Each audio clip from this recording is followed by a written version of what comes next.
"You're being ridiculous, Mia.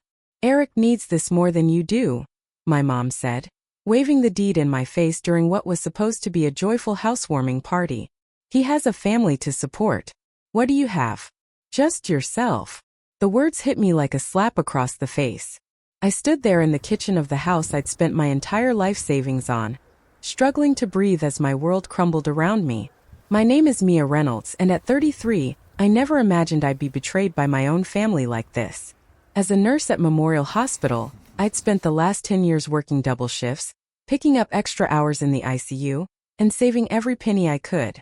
When my parents faced foreclosure on their old house, I stepped in with my life savings, $175,000, to help them buy a new place. The agreement was crystal clear. The house would be in my name since I provided the down payment. But apparently, agreements don't mean much to my family. My stepbrother Eric, my mom's golden child from her second marriage, stood there with his usual smug grin. He'd never contributed a dime to our parents' well-being, always too busy finding himself while jumping from one failed business venture to another. But now, at 38, he suddenly had a wife and a baby on the way, which apparently made him more deserving of my investment. "We've already filed the paperwork," my stepdad George chimed in, not even looking me in the eye. "The house is in Eric's name now. You should be happy you're helping your brother start his family." The casual way he dismissed my sacrifice made my blood boil.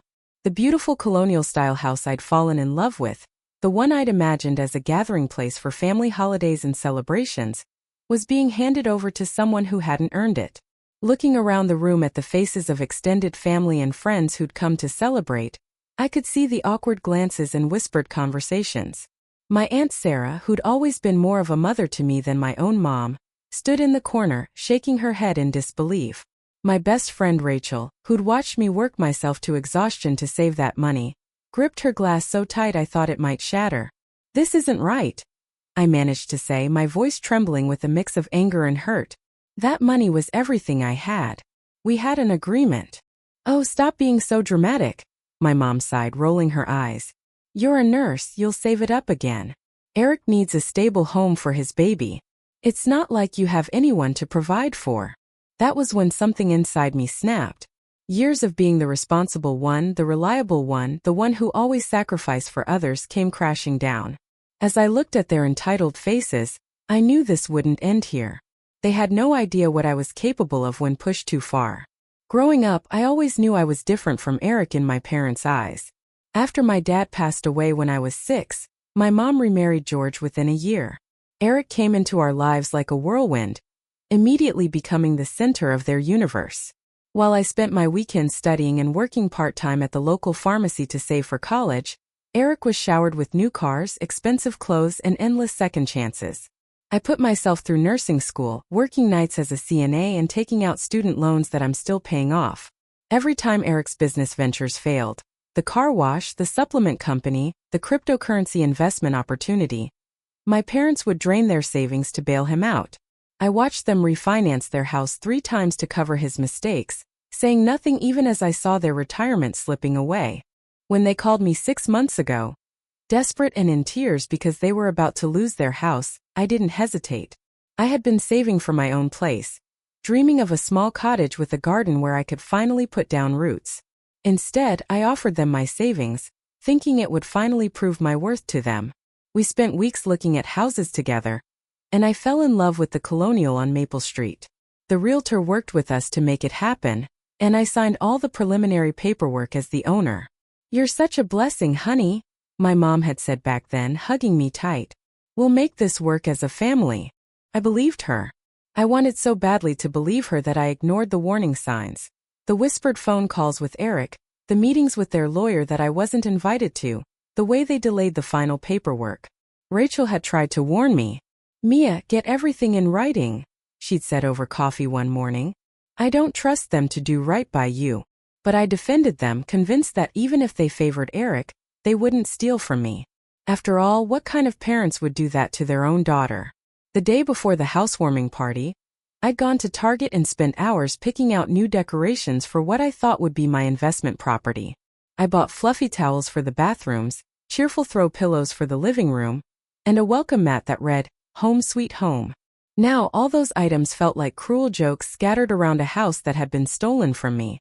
Standing in that kitchen, watching Eric parade around like he'd earned any of this, I thought about all the nights I'd worked in the ICU, the holidays I'd missed, the relationships I'd put on hold, the vacations I'd never taken, all to save that money.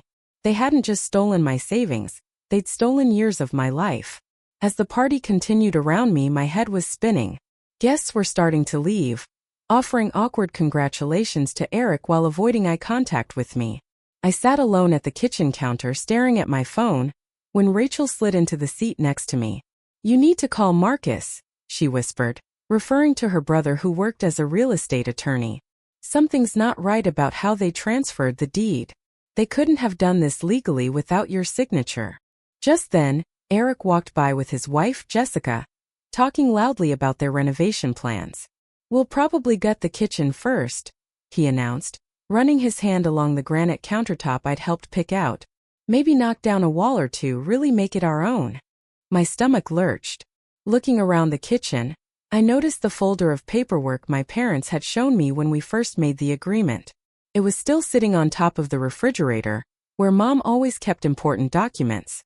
While everyone was distracted by Eric's grand plans, I quietly grabbed it and slipped it into my bag. "I need some air," I told Rachel, heading for the back porch. Once outside, I pulled out the papers with trembling hands. There it was, the original agreement I'd signed, stating clearly that the house would be in my name in exchange for the down payment. Then I found something else. A letter from their lawyer dated just 2 weeks ago, warning them that transferring the deed without my consent could be considered fraud. My phone buzzed with a text from my mom. "Stop sulking outside. Come back in and be happy for your brother."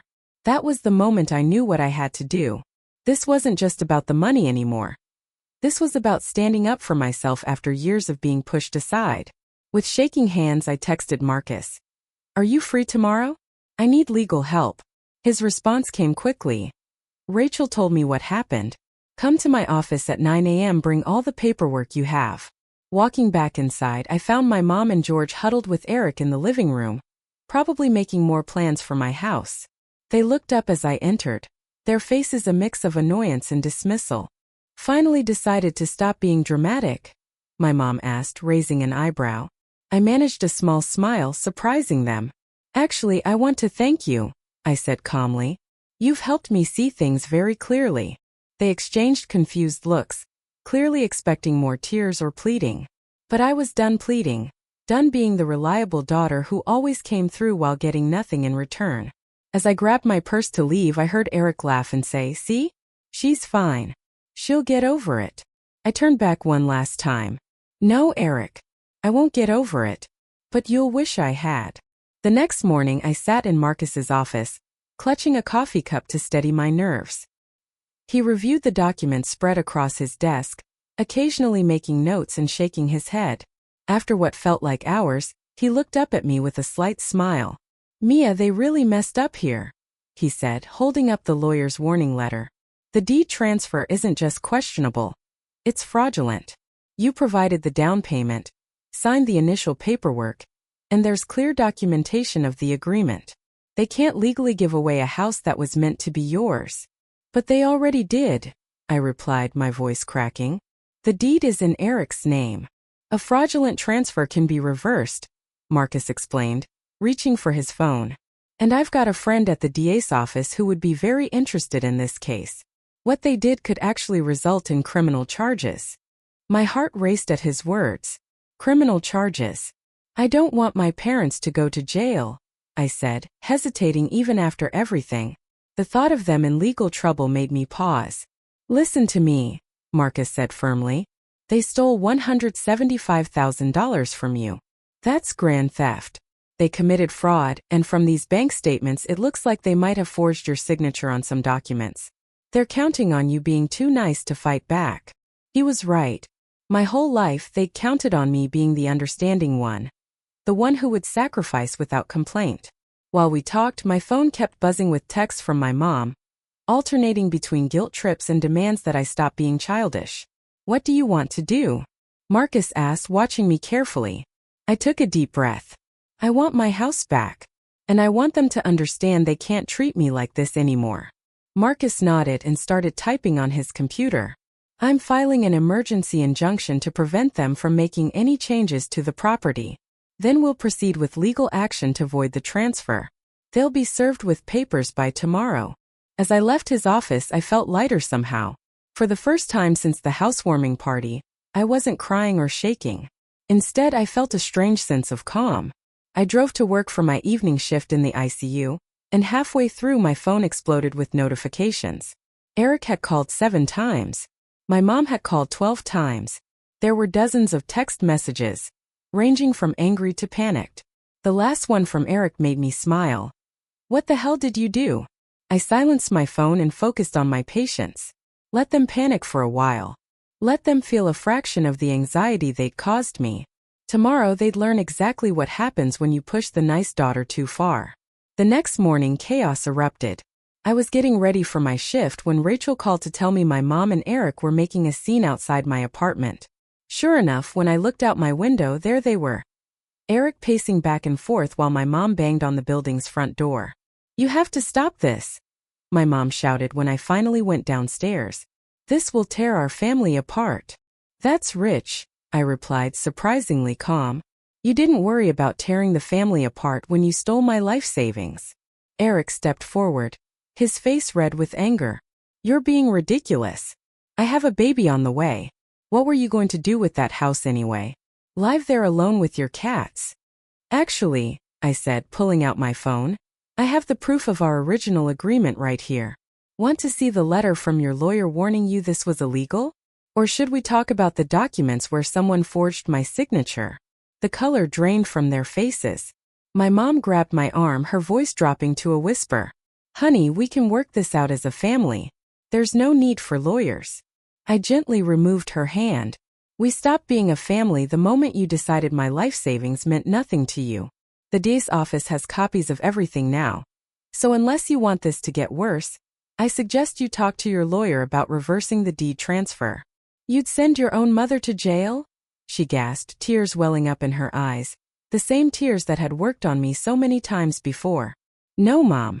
You might send yourself to jail. I'm just standing up for myself. Eric started to say something, but his phone rang. It was his wife, Jessica.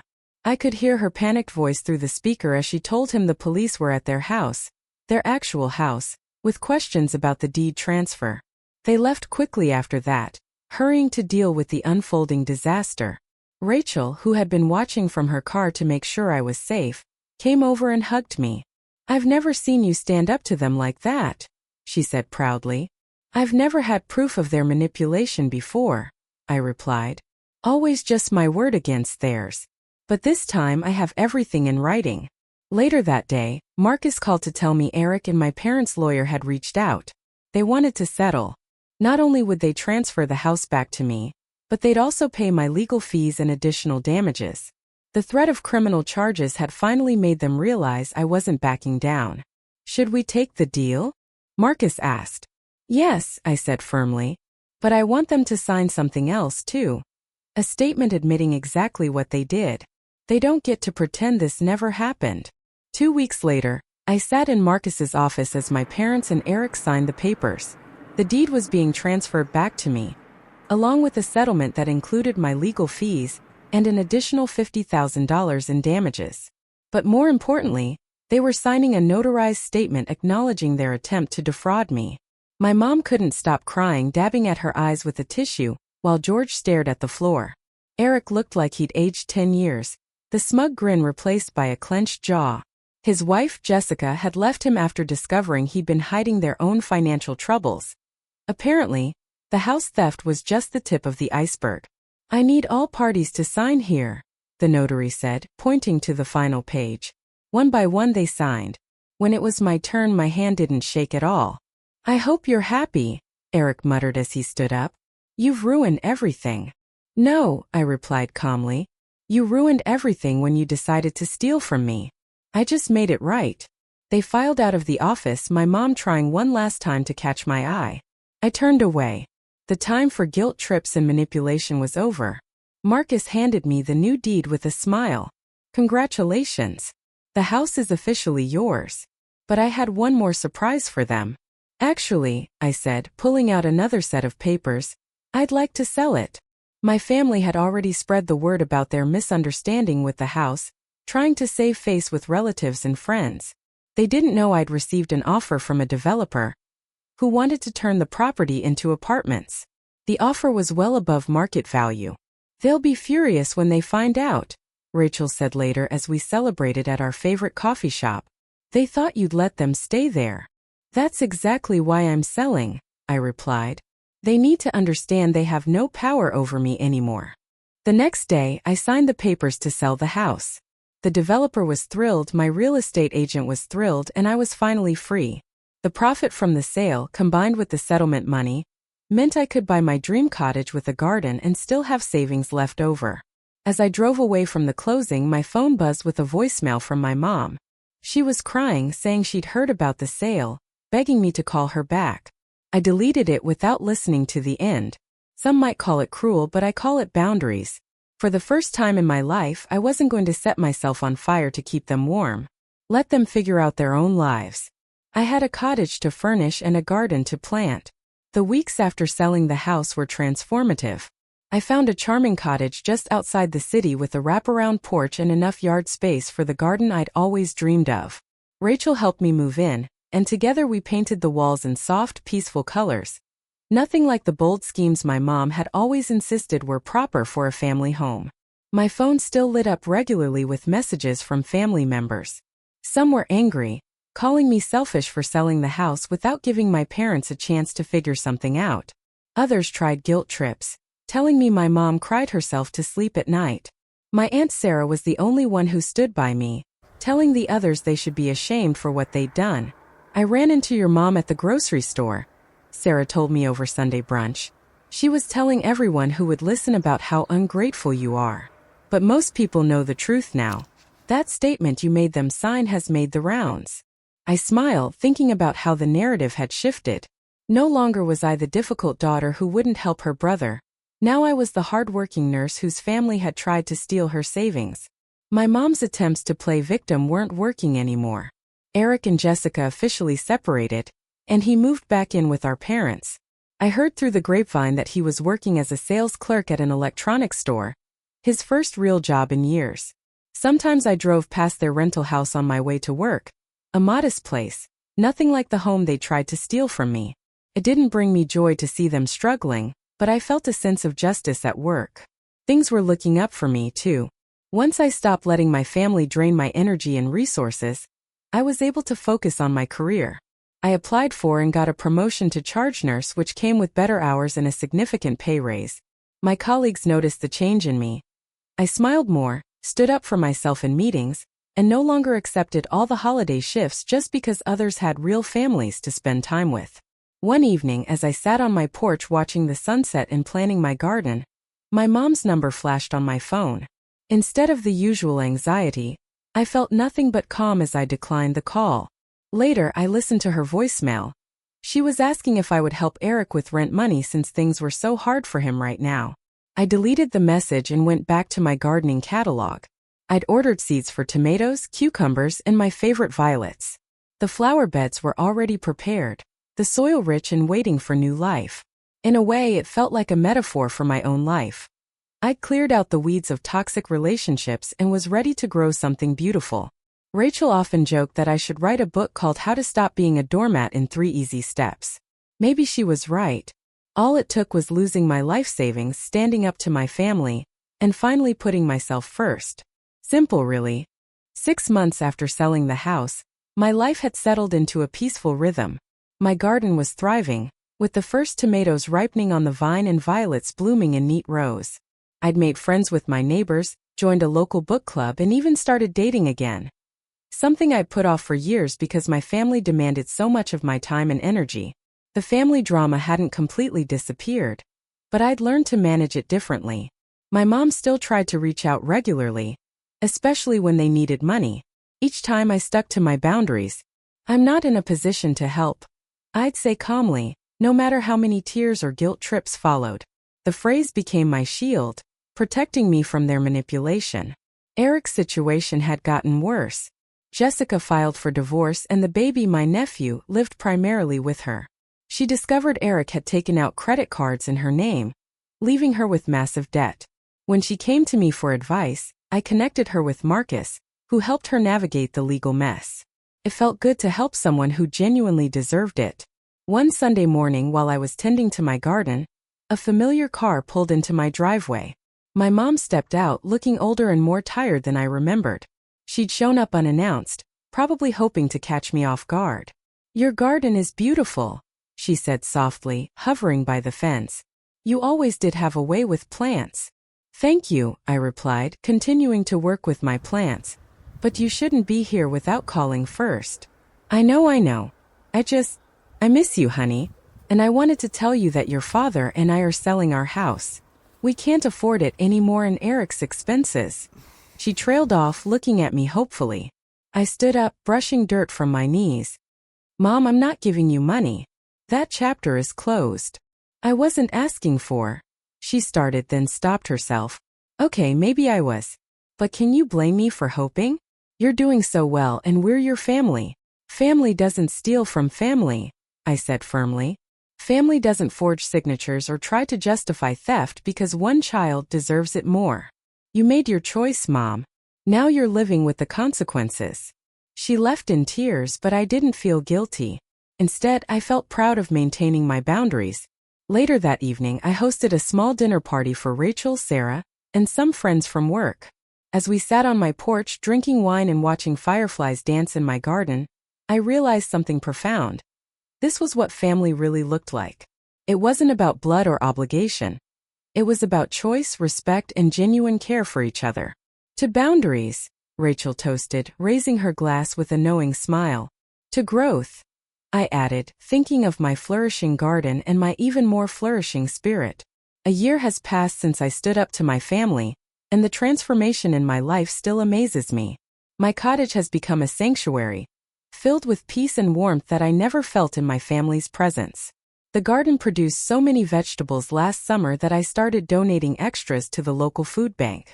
Sometimes I think about how my mom used to mock my obsession with gardening, calling it a waste of time. Now it brings me joy and helps others too. My career has flourished without the constant drain of family emergencies. I was recently promoted to nursing supervisor, and my colleagues often comment on how much more confident I've become. I no longer apologize for taking vacation days or saying no to extra shifts when I need rest. Setting boundaries at home taught me to set them everywhere else too. Rachel jokes that I'm becoming a bit of a local legend at the hospital.